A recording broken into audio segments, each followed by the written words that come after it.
Example 7 बेटा जरा देखते हैं और देखेंगे कि क्वेश्चन कैसे करने हैं, ठीक है।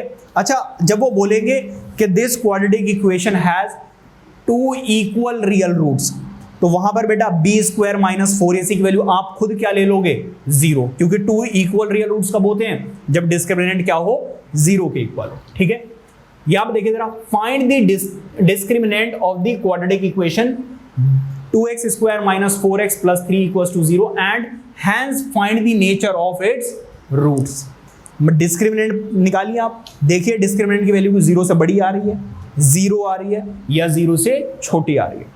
अगर ग्रेटर देन 0 आया तो 2 डिस्टिंक्ट रियल रूट्स, अगर इक्वल टू 0 आया तो 2 इक्वल रियल रूट्स, और अगर बेटा लेस देन 0 आ गया तो रूट डू नॉट एग्जिस्ट, ठीक है।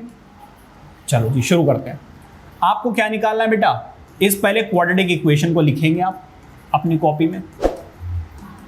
यहां से a की वैल्यू लिखिए, b की वैल्यू लिखिए और c की वैल्यू लिखिए। a की वैल्यू है बेटा 2, b की वैल्यू है -4 और c की वैल्यू क्या है बेटा 3। बताइए कोई दिक्कत?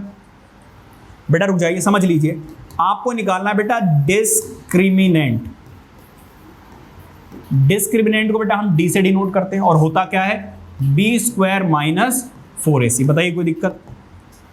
b की वैल्यू कितनी है बेटा, -4, तो -4 का स्क्वायर माइनस 4a, a की वैल्यू कितनी है बेटा 2 और c की वैल्यू कितनी है 3। बताइए कोई दिक्कत?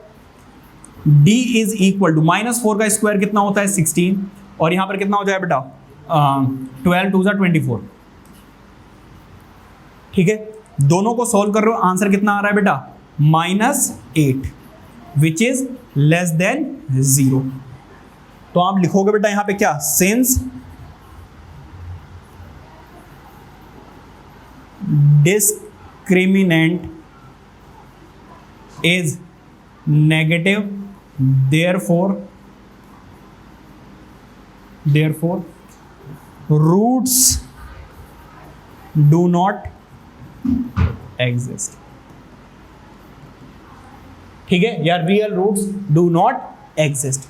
इस तरीके से आपको क्वेश्चन को करना है।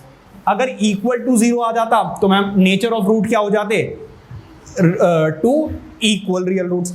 अगर इसकी वैल्यू +8 आ जाती मतलब कि ग्रेटर देन 0 तो 2 डिस्टिंक्ट रियल रूट्स। समझ में आ गई बात या नहीं? Please note it down.